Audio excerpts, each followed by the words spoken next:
Hey everyone, welcome back to another Okest recap. It's been a little while since I've completed one of these. I've been quite busy in my personal life. As well, I had a number of video projects that I needed to complete, so now that I've done those, I'm hoping to get back to a regular schedule again. But anyway, let's jump straight into our quick news. So I have one thing to cover today for the quick news, and that's some new AMD drivers. The drivers came out on December 1st, and it's 23.12.1, which brought along with it a few new features. So the first thing is some new game support for Avatar, Frontiers of Pandora, as well as the finals. One thing that this update brings is a new software UI for the AMD app, so check that out and see the differences. I haven't really had a chance to compare the two side by side, but it seems that it's mostly quality of life things, some relocation of different settings so that they're a little bit more easy access. Some other features that were introduced with this driver set is the Hyper RX Eco, which is supposed to be a single-click power savings mode. This is something that's available to the 7000 graphics series cards, and it should be going to the 6000 series very shortly.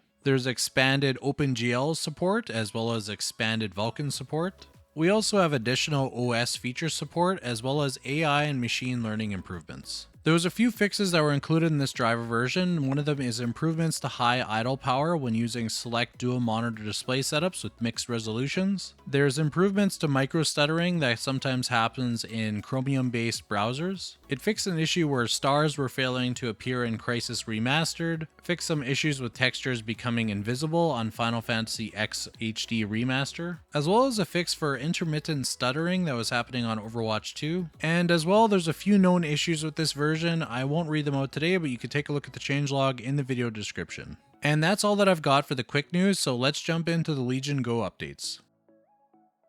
For the Legion Go, because it's been a few weeks since I've done one of these recaps, there's been a number of updates, but I'm mostly going to focus on the ones that came out this last week because there's been a bit too much. Before we go into the updates though, I did do my review for the Legion Go, so if you're interested in checking that one out or missed it, take a look. I'll leave a link in the description. I did a ton of testing for the video, so you're definitely going to want to check that one out. So let's move on to the update from December 8th. This was posted on the Legion Go US gaming community. If you want to join that, I'll leave a link in the description. I just joined it this last week.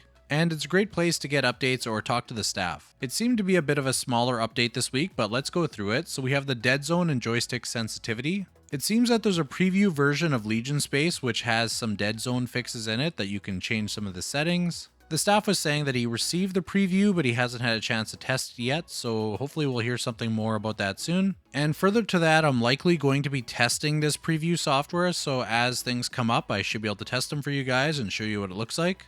So I'm definitely interested in checking out this early dead zone fix. Aside from the dead zone, it seems that they're also going to be including a response curve setting, so I'm guessing how much it ramps up when you move the stick. And it seems that they're on track to release this mid-December, so probably this next week for a public release. And then they plan to continue to work on this, and possibly at the end of December or early January, they may have an option for calibrating the left and right trigger, which is something that I noticed in my review that it seems to hit 100% probably at about 70% press. So that'll be a nice change to be able to calibrate that. One other thing to note is that version 28 BIOS has now been released public, so if you haven't grabbed that, I would grab it. It seems to have some fixes for SD card issues. Previously, there was an issue where some people had their SD card slot just disappear where they couldn't see it, so it wasn't a hardware issue, but actually a software issue. So definitely grab that one from Lenovo's website. Something else that's coming soon is new graphics drivers, so there is a beta one that you can grab right now where you can test it out. I'm actually currently running those, and they're actually working pretty well, so if you're interested in that, I'll leave a link in the description as well, and you can grab the preview drivers. But I suspect they're going to have a public release of them very soon. Some fixes to expect in the mid-December update for Legion Space is that the battery percentage dropping off the icons on the right pull-up menu should be added back in. There's also a bug that the Legion L and R buttons aren't working after the update. This is related to the battery saver mode, and it seems to be that there's some process that's not running, so that should be resolved in this next update. There also seems to be a few issues that are known with the Legion L and Y, the custom power profiles, the power button lights. Those are issues that should hopefully be fixed in this mid-December update. There's also SSD temperature concerns that have been reported by the community that they're going to investigate just to make sure. as well as some SD card reader stability issues where people have reported choppy gameplay, so they're going to be looking into that one as well. One update that it looks like I just skipped over was the Xbox button mapping that should be hopefully coming in this mid-December update as well. Hopefully we get this update this next week, but again, it could stretch into next week. We'll just have to see where it actually lands when they talk about mid-December.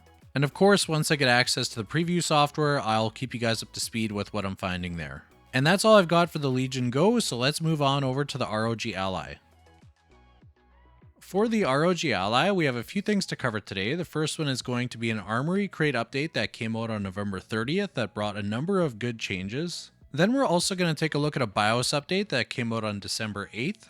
And then lastly, I'm going to show you a transparent back case for your ROG Ally, and I'll do a very quick tutorial on how to install it and show you what it looks like. We'll start off by taking a look at Armory Crate, which is Armory Crate 1.4.5, which brought a number of new features. The first one is gyro controls and the calibration settings for that. There's also a new setting that allows you to adjust the joystick's response curve, which is really good to see. We can really calibrate the joysticks how we'd like. They added a feedback hub in the help center. There's also an option now to toggle on or off the CPU boost. They added a keyboard shortcut that you could open the settings tab from the Armory Crate app. As well, they took the settings that are in the AMD app and put them into the Armory Crate operations mode settings. These were different options that you could find in the AMD app like RSR, Radeon Chill, and a few other things. So now they're directly in the Armory Crate app. They also gave us some new layouts for the real-time monitoring.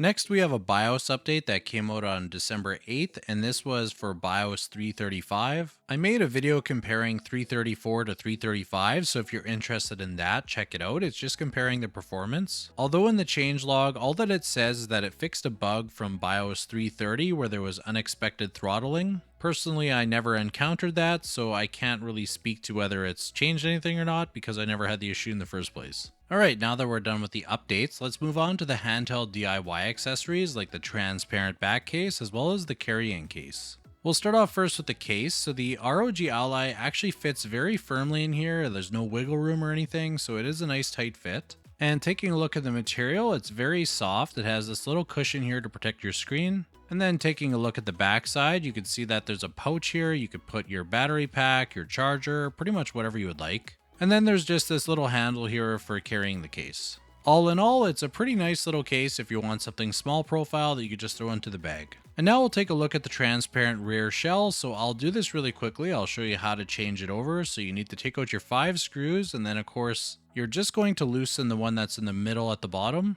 Then use your guitar pick to pry it open and take the rear shell off. Now there's a few things to transfer over. First, we need to take out the triggers off of the original one. There's 2 screws on each, so you just need to take them off and then transfer them to the new shell. Nothing too complicated with this one. And now you want to remove that screw that's still stuck in your original case, so you just need to put your finger here and unscrew it to take off this washer. Place the screw in the new case, put the washer on it, and then tighten it. Now you should have your screw that's stuck into the case. And once you've got the screw attached, you could go ahead and move on to the back paddles. So these have a single screw that you take out, and then there's also a spring here. Make sure to put the spring aside and don't lose it. Once you've popped it out, you can pop it into the new one, put your spring back in, and then just screw it back in. And now we're going to do the same thing to the other side. We're going to take it off of the old shell, put it on the new one, put our spring in, and then tighten the screw. And then once you finish that, another optional thing is to add this thermal pad to the heatsink so you can transfer heat to the back metal plate. Of course, entirely up to you. Then you want to snap your case together and start to put the screws in. Just remember that after taking off your rear case, you need to plug in your power cord so that the device will boot. If it's not booting, it's because you need to use the power cord. Don't have a panic attack like I did when I first got the device. And now that we're done, you can take a look at the shell. It looks pretty good. You also have this little kickstand that can stand it up. And one other feature of the kickstand is it has these 2 little slits that are for Apple Watch bands that you can attach a battery pack or whatever you'd like to the back of the shell. So it comes with these 2 little thin ones. We're going to go ahead and put them in here and test it out. And once we get them in, we can take our battery pack. Now I have like the biggest battery pack I can put on here, which is a Ugreen 145 watt. And you can see that it takes the last notch on the strap here. And now you can see it's secured pretty snug. There's a bit of a gap between it and the shell, and it also helps it stand up straight. One other accessory that they sent that you can also purchase on the Indiegogo site is this little fan, so you can magnetically attach it to the case. I'm just going to lay it on here for this example and plug it in. This is something that you're going to want to plug into an external power source because it can go up to about 20 watts. So if you're interested in this, they have an Indiegogo campaign that they're doing for this back shell. They'll also sell it in their store after, I believe. I'll leave a link in the video description if you're interested in checking out this campaign. And that's all I've got for the ROG Ally, so let's move over to the Steam Deck. For Steam Deck, we have a few updates to SteamOS over this last week that we're going to cover today. So the first one was on December 4th, and this one was an update to the SteamOS preview. This update seemed to fix some graphic issues. There was some upscaling issues when you're using FSRs, and it was causing some stuttering. There were also issues with frame pacing when connected to an external display. There was also displays getting stuck at 60 Hz.